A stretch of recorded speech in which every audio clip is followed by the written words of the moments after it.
የእንግሊዝ ፕሪሚየር ሊግ 28ኛ ሳምንት ትላንትና ኖቲንግሃም ፎረስት ከማንቸስተር ሲቲ እና ሊቨርፑል ከሳውዝሃምፕተን ያደረጉት ጨዋታ እጅግ ተጠባቂ ነበር።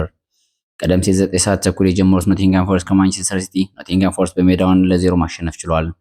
ውሃ ሰማያዊዎች ማንቸስተር ሲቲዎች ባለፉት 4 ዓመታት ዓለም ቆሞ የሚያጨበጭብላቸው የአውሮፓ ትልቅ ክለብ ነበሩ።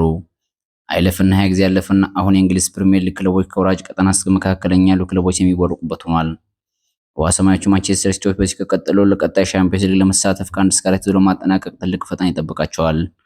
ሌላኛው ተጠባቂ ጨዋታ የነበረው ሊቨርፑል ከሳውዝሃምፕተን ያደረጉት ጨዋታ ነበር። አንፊልድ ላይ ካልተሸነፍ ምግብ ቀርቦልህ እንደምራብ ነው።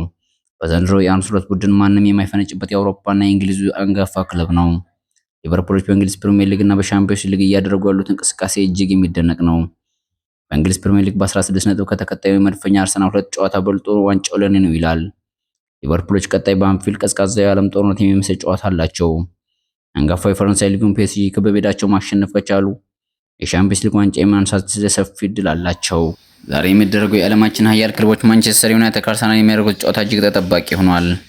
አንድ ሰዓት ተኩል የሚደረገው ጨዋታ በኦልድ ትራፎርድ ላይ ለቀይ ሰይጣኖች መሸነፍ ትልቅ ውርደት ነው። መድፈኞቹን ጨዋታ ማሸነፍ ወይም አቻ ማውጣት ካሰቡ ወራጅ ቀጠና እንደመውረድ ነው። መድፈኞቹ በሻምፒዮንስ ሊግ በመድፋቸው የአገር ቢያዘንበው ኦልድ ትራፎርድ ላይ ያኔ ደግሞታል ማለትን ግራን ሲመታ ቀኝ ይሰጥ እንደማለት ነው። መድፈኞቹ በጉዳት የሚታመሱ ቢሆንም በእንግሊዝ ፕሪሚየር ሊግ ጎል ለማግባት ተቸግረዋል። በእንግሊዝ ፕሪሚየር ሊግ በ25ኛ እና በ26ኛ ሳምንት ነጥብ ጥለው ቢወጡም በሻምፒዮንስ ሊግ 7 ለአንድ ማሸነፋቸው ለቀይ ሰይጣኖች ለዛሬው ጨዋታ እንዲሸበሩ አድርገዋቸዋል። ማንቸስተር ዩናይትዶች ዋንጫ ብርቅ አይደለም። አራቱም አቅጣጫ ለንደን ላይ ብዙር ማንቸስተር ዩናይትድ ቤት ያለውን ዋንጫ ማንም ክለብ አላሳካም።